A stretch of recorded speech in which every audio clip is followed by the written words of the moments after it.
Netflix ने एक anime movie निकाला है। ग्लोबली आज ही के दिन उसका रिलीज डेट है। जापान के अंदर थिएटर में लगी है, इंडिया में तुम उसको ऑनलाइन देख सकते हो। जापानीज इंग्लिश के साथ साथ हिंदी डब भी सेम डे। पिक्चर का नाम है black clover sword of the wizard king. क्या माल है, अगर तुमको पहले से पता है तो मूवी ऑलरेडी देख रखी होगी, मे भी शायद देखिए। लेकिन अगर कोई भी आइडिया नहीं तो एक एनिमे है जिसका नाम है ब्लैक क्लोवर। 2017 में शुरुआत हुई थी और 2021 तक ये कंटिन्यूअस चला था। हर हफ्ते इसके एपिसोड आते थे। आज जैसा नहीं कि एक सीजन आया फिर 2 साल का गैप, नहीं। जिसका मतलब समझ रहे हो तुम, ये 3.5-4 साल कंटिन्यूअस चला है, मतलब 170 एपिसोड हैं इसके। नेचुरली मैंने पूरे के पूरे देख रखे हैं जब आ रही थी तब, तो काफी टाइम से इसके बारे में जानता हूं मैं, लेकिन मैंने ऐसे ज्यादा बात नहीं करी क्योंकि मुझे उतनी ज्यादा नहीं पसंद है। रीजन ऐसा कि ये एक शोनन एनिमे है और शोनन के अंदर भी जो तुम एकदम टिपिकल वाला शोनन इमेजिन कर सकते हो ना, वो ब्लैक क्लोवर है। कहानी का मेन हीरो जो कि अपनी पूरी दुनिया से अलग है और उसको एकदम टॉप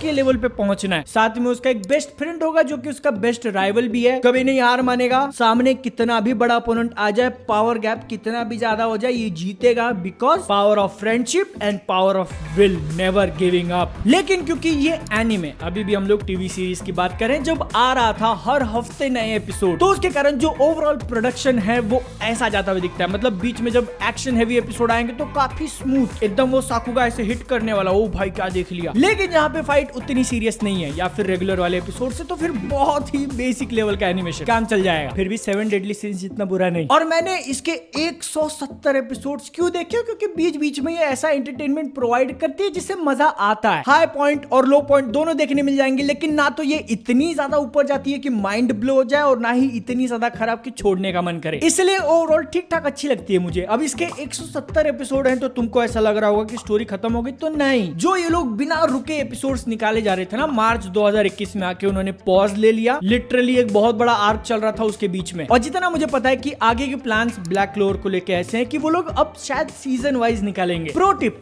आज ही मुझे बात पता चली कि ब्लैक क्लोवर को जो स्टूडियो एनिमेट कर रहा है ना, उसने नारुतो और ब्लीच भी किया हुआ है, वो भी ऐसे ही हर हफ्ते कंटिन्यूअस। अच्छी, बहुत ज्यादा इंप्रेसिव बात है। लेकिन अब आ जाते हैं मेन टॉपिक के ऊपर जिसके लिए वीडियो बनाया है। 2 साल गैप के बाद ब्लैक क्लोवर का कोई एनिमे आया है, वो भी सीधा डायरेक्ट मूवी। तो अब तुम ऐसा शायद इमेजिन कर रहे होगे कि वो जो 170 एपिसोड पे खत्म हुई थी स्टोरी, उसके आगे का अपने को बताएंगे, तो नहीं। वो आर्क के बीच में खत्म हुआ है तो वहीं पे है। आज रिलीज हुई मूवी के अंदर जो अपने को स्टोरी दिखाई है ना, वो एक तरीके से कैनन तो है, लेकिन इसके मांगा का पार्ट नहीं। आई नो, मैं भी कंफ्यूज हुआ था सर्च करने के बाद। तो इसकी स्टोरी यूनिवर्स में एग्जिस्ट करती है, फिलर पिक्चर नहीं है। लेकिन जो वो कंटिन्यूअस मेन वाली स्टोरी हम लोग 170 एपिसोड में फॉलो किए, उसका कंटिन्यूएशन भी एक तरीके से नहीं है। कंटिन्यूटी में बीच में कहीं तो फिट हो जाती है। एक्चुअल में मामला क्या है वो शायद आगे एनिमे में पता चलेगा, या फिर जिन लोगों को ब्लैक क्लोवर एकदम हार्ड को याद है उनको पता भी चल गया होगा। मेरे को भैया उतना याद नहीं, 2 साल पहले देखा था। पिक्चर देखने से पहले एक छोटा मोटा रिकैप वीडियो देखना पड़ा। तो ले देख के मोटा मोटी हिसाब ऐसा है कि अगर तुमने ब्लैक क्लोवर एनिमे फॉलो किया तो फिर पिक्चर को भी चेक कर सकते हो, क्योंकि ये बराबर उसी लाइन पे रहती है। वही एकदम ट्रू ब्लू शोनन, एकदम तगड़े वाले विलन आ गए जो शायद पूरी दुनिया खत्म करना चाहते हैं, और उनके सामने कई पावरफुल कैरेक्टर्स हैं, लेकिन उनको हराएगा तो अपना हीरो, वो भी अपनी सबसे एपिक वाली सुपर पावर यूज करके, जो कि वो स्टार्टिंग में भी कर सकता था लेकिन नहीं। पहले छोटा लेवल का अटैक, फिर थोड़ा ऊपर का, फिर थोड़ा ऊपर का, फिर एंड में जाके एकदम बड़ा वाला। वार्म अप करना भी जरूरी है ना, विलन से पिटना भी जरूरी है। लेकिन वो इकलौता सबसे बड़ा रीजन जिसके कारण मैंने पूरी की पूरी पिक्चर एक बार में खत्म करी, एनिमेशन। एनिमे सीरीज के अंदर अब तक जो ऐसा चल रहा था, पिक्चर के अंदर वो ऐसा गया है। इतने सारे हिलते हुए फ्रेम देख के मैं बोल रहा हूँ भाई ये क्या है, आंखें मेरी मेल्ट हो जाएंगी, क्योंकि एक्चुअल में इसका एनिमेशन किसी भी बिग लीग वाली मूवी से कम नहीं। और जो एकदम ट्रू ब्लू शोनन होने की मैं बात कर रहा हूँ, तो फिर तुमको सिर्फ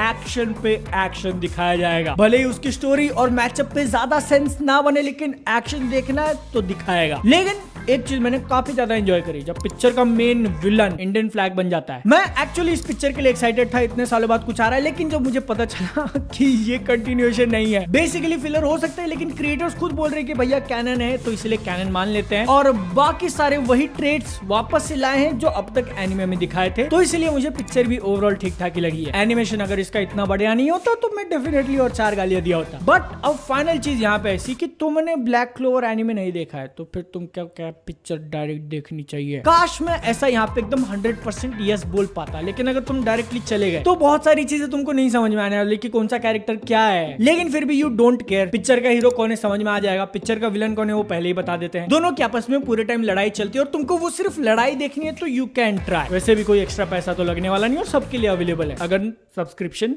है तो, है ना सब्सक्रिप्शन। चैनल को अगर तुमने सब्सक्राइब करके रखा है तो फिर नोटिस किया होगा कि पिछले 13 दिन से कोई चैनल पे वीडियो नहीं आई है। वाई रीजन मैं बताऊंगा अगली वीडियो में, देखना है तो सब्सक्राइब। गोमू गोमू नो पंच।